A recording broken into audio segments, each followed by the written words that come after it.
Okay guys, and welcome to today's video. So in today's video we're going to be looking at the markets, the dollar pairs, and I'm just giving a market review on what transpired between last week and this week. Probably some of us have traded dollar pair all the way from last week to this week, and we're wondering why the dollar pair had a whiplash ups down. Even some of us were expecting higher prices on the dollar, and instead we saw a decline even at the increase of interest rates on Wednesday. After the FOMC News Release, we saw still a decline in the dollar pair. So I'm just going to be scratching a little on each and every one of those details in this video, while giving you a market review on how you'd have traded the dollar pair using the same context and frameworks and ideas I have taught on this particular channel. So how you'd have applied it trading the dollar pairs and even the dollar index. So going forward in your development as a trader, you can also apply the same techniques, ideologies, and other things. So I'm just going to scratch a little on the microeconomics that happened from all the way from last week into this week's trading. So just stay with me through to the end of today's video, and I'm sure you grab one or two from this video. So this is the dollar index, and this is the whiplash we had all the way from last week, and now this is this week. So if I bring the period separator, this is what we have. This is all the way from last week, and this new week right here. So at the time of this recording, this is Thursday, the 28th of July 2022. So we noticed that before this particular week right here, I'm actually referring to this week, before this particular week right here, we saw that dollar made a higher high, which it had not made in a while. You understand? Which it had not made in a while. I get that higher high right there. This is it. It had not made this high in a while. If you look at all the way from this low, if I zoom out using the 4-hour time frame, you see it took all the way from this. That high was made all the way from July 2021, and that high before for me came all the way from July 2021 right there. So it made this higher high right here and hitting the 109 level right there, 109 level, 109.300 level. So it was practically overpriced with the current inflation crisis going on in the US right now. So it was practically overpriced, and at this point also we also noticed that we also saw the euro dollar saga that happened also that same week, where the euro came to almost the same price or even falling below the dollar price. Like that was a huge decline. So that also sets the Feds of the European Bank to actually move in to intervene in their currency, because of that was also caused by also the Ukraine-Russia war, which we saw that is still ongoing, and it also the delay in supply of oil, that the Russia government says okay, they are not going to supply oil to the European Union, and that actually affected the prices of things and also sends panic into the markets, making the euro to stagger and below the dollar. You understand? And that has not happened in almost a while. That was over 11 years worth of decline. You understand? Wiping out 11 plus years, if not 17 plus years, it should be 11 plus years worth of decline of data. You understand? So that was what this particular high on the dollar index actually saw, and inversely that was what also happened on the euro dollar. You understand? So that moved also the European Bank to actually step in and say okay, let's intervene in our currency. And the only way to do that, the European Bank has not increased their interest rates in over 11 years. So what they have to do is that they have to increase their interest rates from 0 to 0.5%, in a sense, to be able to attract investors to actually invest in the currency in order to save it from falling further. You understand? To be able to save it from falling further, which is what every Federal Reserve, every central bank will do to intervene in their currency. So, and that's what happened.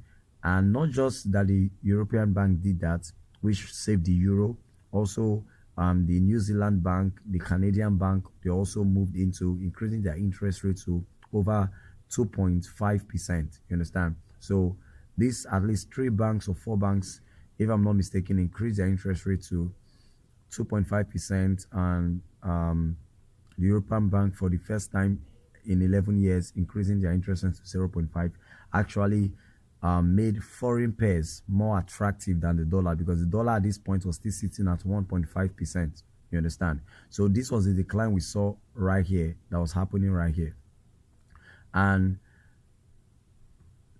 this is the decline I'm actually referring to, this particular decline right here. So this was the decline that's happening right here. So this decline led to this week's trading. On the Tuesday, we started seeing, all the way from that Tuesday, we started seeing a consolidation.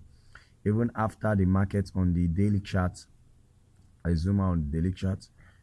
Even after on the daily chart, the market actually tapped into what looks like a fair value gap right here.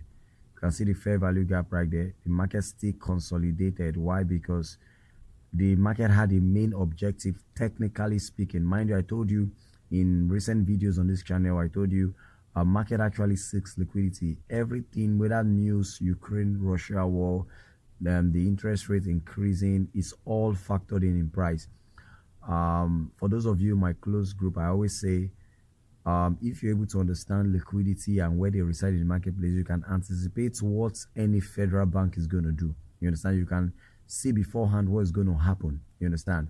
And before that time, I was already anticipating that the dollar was going to fall to this particular high right here, to this particular high right here on the monthly chart. That's the 105 level. You understand? 105 level on the monthly chart. This was what I was expecting the dollar to fall. Then if it was to fall further, then it should fall all the way down to this particular high, the 104 level.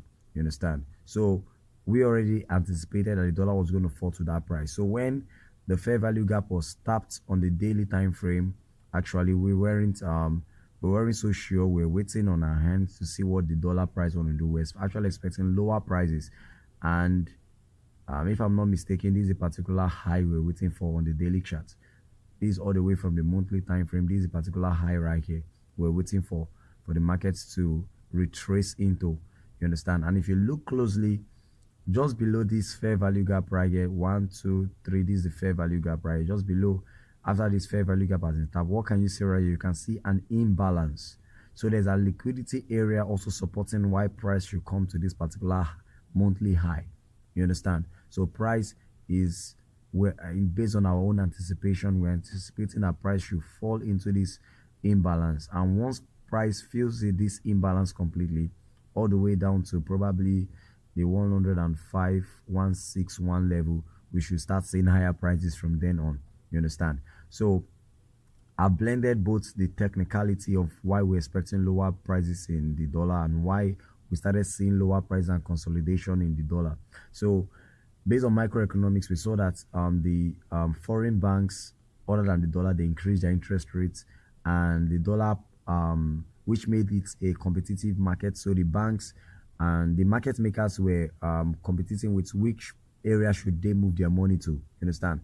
Knowing that the dollar actually have a large economy and have the largest form of reserve worldwide and the rest, the dollar would have been the best place to actually put their money. But seeing that we have competitive price, like from the New Zealand bank, we have competitive price from the Australian bank, the Canadian bank, offering about 2.5% return on investment.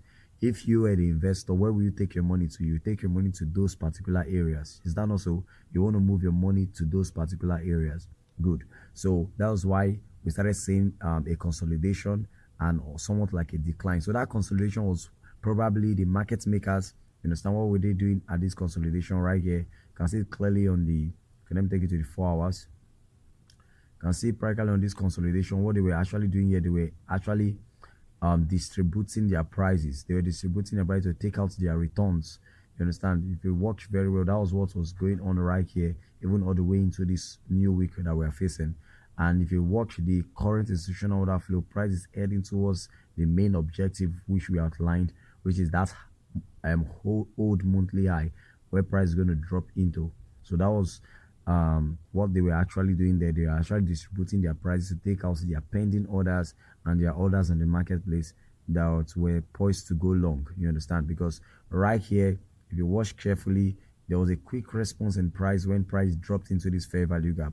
Why? Because there was an order. They had an order right here. You understand? So the quick response in price took price higher. You can see it right here in this particular candle. You understand? So they had to mitigate all these positions right here.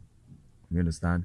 To start selling. And from the FOMC News Release, despite the dollar offering higher prices, you know, say to attract investors back to their currency, they already had their objective in mind. I told you they will always drive price to an area of liquidity, from a point of liquidity to another point of liquidity. Until that point of liquidity is achieved, they are not moving price to the next point. So the main point of liquidity is that hold monthly high, and eventually this particular imbalance, which you can see now on the 4-hour time frame, to the 105.022 level. You're gonna get. So that is where they're actually moving price to. So now let's move on to how you'd have traded it. So now, since we already knew that we're anticipating bearish moves on the dollar, so we'll go to the foreign pair, like the pound dollar. We're expecting higher prices. Is that not so? So let's just see how you'd have traded the foreign pairs using the same concept I've taught on this particular channel. So let's say I zoom out and okay, let me mark it out so we understand. So this is last week trading and this is this week trading. So let's see how you'd have traded last week all the way through to this week. So so this candle started last week trading, and so if you look on the left side of the chart, you can see that price was making series of swing high, swing low, swing high, swing low, swing high, eventually swing high, then swing low, and price started trading higher. And at this particular candle here, we saw that this particular swing high was violated. So we're going to mark out that. So this signifies a break of structure. So based on institutional order flow, and mind you, we're dealing on an institutional time frame, which is the daily chart. We now start anticipating that our point of origin will be right here. Is that also? And our institutional order flow has switched from the bearish side towards the bullish side. Is that also good? So the next thing we want to look out for is, once we now see a break of structure, what's the next thing we want to look out for? We want to look out for a retracement in price. For those of you that don't understand, I'll leave the link to that institutional order flow video just somewhere around this video for you to really understand what I'm saying. So we want to anticipate a drop in price into what? An area of liquidity. You understand? So now, since we've seen price break this high right here, you understand, we want to see price retrace into an area of liquidity. So what area of liquidity can we see here? We can see that these are a series of up close candle. So these are all what? Imbalance. These are all imbalance. But mind you, despite that they are all imbalance, all these lows also represent areas of liquidity. All these lows. You understand? So if I remove this particular marker right here, you're going to see things clearly for yourself. And if you have an eagle eye just like me, you're going to see that we also have a fair value gap right here.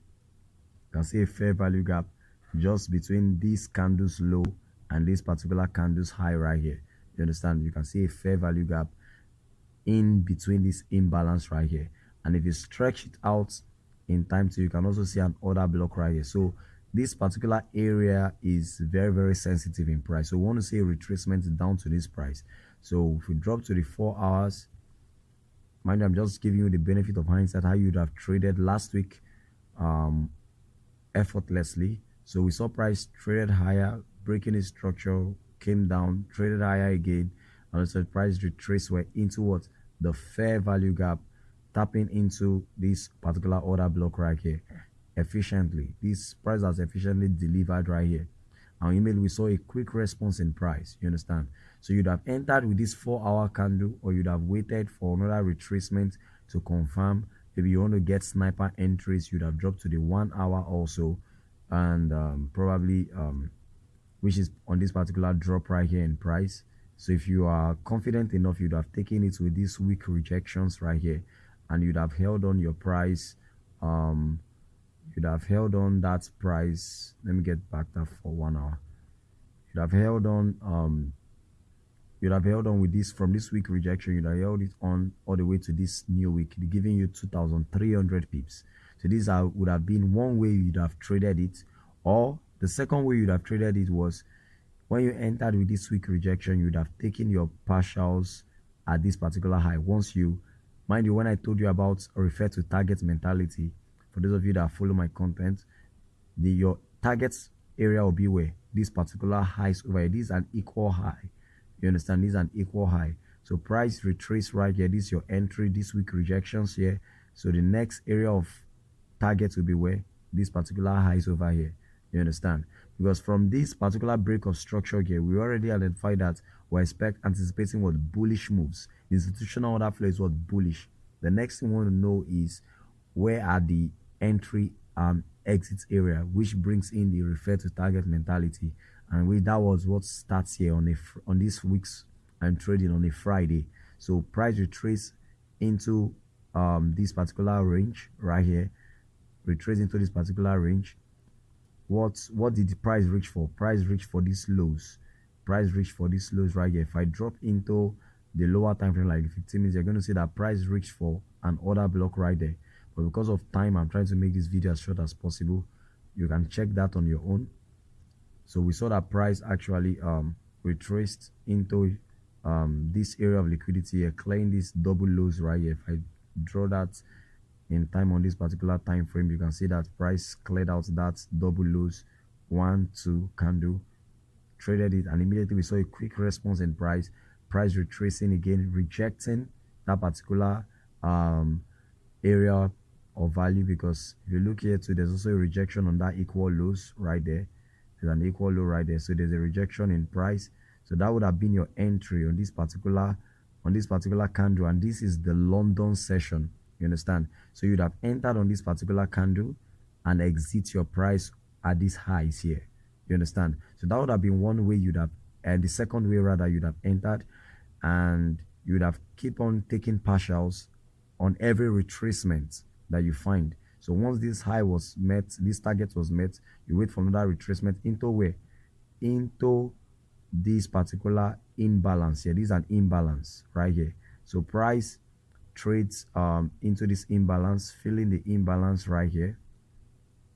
So price filled the imbalance right here. You want to say this is the filling of the imbalance, you get? But the completion of the imbalance was actually here on this particular order block right here. So price came into this imbalance, filled it, went up, came back, broke this, take out the liquidity below this low, failed to get to this particular order block. But if you look right here, you can see this down close candle. If I check the mean threshold of that particular candle, you're going to see what we have there. The mean threshold of that particular candle is for those of you that don't know, mean threshold is the 50% of this mid candle. So if I get that mean threshold, the body of the candle, mind you, not the wick, so it's still the same area of this other small candle. So but you can use the 61% level, and price traded into the 61% level. That would have been your entry. But let's just say you are using time and price theory to see the efficiency of time and price. If you are waiting for the London session, price came in at the London session opening, 7 a.m. London session. You understand? What happened? Price traded below these lows. You understand? Price traded below these lows. Let me zoom that out so you see it very well. Price came below these lows, you want to say, during London session, and offered us a clean setup. So this would have been a failed setup. Why? Without time. You understand? This was not they will not be a smart money trade. You understand? I didn't take a trade like that. So well, I'm just giving for basic the basis of analysis, so you could also see things like this too. But based on smart money concepts, including the time element, you see price came in on the London session below these lows, and that offered us our entry. You understand? So this would have been your second entry, taking partials. So you are taking 1,000 pips here, you are taking another 700 pips here. That's how many pips already. That's already amounted to 1,700 plus pips. You understand? Let's say you wait again and there's another retracement like this which you have right here. Where they come to, it came for the lows also. You can see the lows right here. Price came for these lows right here. You understand? Came for the lows, the equal lows right here. Price came for the equal lows right here. Price traded. You see the quick response in price. This would have been your entry. And if you have held it all the way to the FOMC news release, that would have net you probably 1,600 extra more pips. So this would have been the way you'd have traded the pound dollar, the foreign pair, knowing with the knowledge of the microeconomics backing and what the banks are actually doing, joining it with smart money concepts and with this technicality of liquidity, that would have netted you over 3,000 plus pips just in this particular single move that you see, which transpired all the way from last week Friday trading all the way to this week's trading. So tomorrow, which is going to be Friday, we don't know what the market is going to do, but we also anticipate that we're going to see bullish prices, definitely. So if you were to ask me, okay, what am I expecting that price will reach and start seeing a decline, because we're still anticipating bearish prices on foreign pairs. This is actually what I'm looking at. This is actually what I'm looking at. I'm looking at this fair value gap right here. You can see this fair value gap right here. Let me outline that very well. I'm anticipating that price comes in, fill in this fair value gap right here. So if price comes in and fill in this fair value gap, I want to see a quick decline in price. But if price does not respect this fair value gap, I just want to see it come and clear out these highs, this series of double highs and highs over here. So price comes, clear out these highs, then from there on I want to see lower prices, you understand, in the foreign pairs, you understand. But this on price filling this fair value gap or taking this high, also I want to see price on the dollar index. I want to see price also meeting these objectives I have outlined right here. That's this old monthly high and also this imbalance to the bearish minimum. I want to see price also meeting these objectives here. So it should be symmetric in nature. I want to see the dollar index meeting the objective I have outlined, and also the foreign pairs also meeting the objective I have outlined. Then that will switch my mindset to start anticipating bearish moves on foreign pairs. So this is just my quick review. I believe I went through so fast on this video, but I just believe if you go through this video and pay attention, you'll be able to get one or two details that will boost your trading and also benefit you in the long run, to when you start seeing those kind of night seasons or delays in the marketplace, you'll be able to zoom out to maybe the higher time frame charts and apply the same microeconomics I applied here on this particular video to be able to understand with the same concept I've taught also on this channel, the institutional order flow, market condition, which I'm still going to be rolling out more of them in great details to be able to find the right setup in the right direction. So I hope you find value in today's video. If so, make sure you hit the like button, and for those of you still yet to subscribe, hit the subscribe button. And I have a challenge still going on. If we get to 1,000 subscribers, I'm going to be funding one of my subscribers with a $100 account or probably an FTMO in reverse, depending on what the person wants. And I'm going to be revealing to the community on this channel the strategy that earned me massive returns on Bitcoin for my clients. So I'm going to be showing you that particular strategy here on this channel for free. So I'm going to be leaving a link or when I analyze that particular challenge in great details on the previous video uploaded on this channel. So if you're new, you want to watch that video and you want to get working, and sure, I'm going to deliver on the 31st of August if we hit the criteria of getting this channel to 1,000 subscribers. So if that sounds good, let's get going, and thank you for watching today's video, and see you in the next video.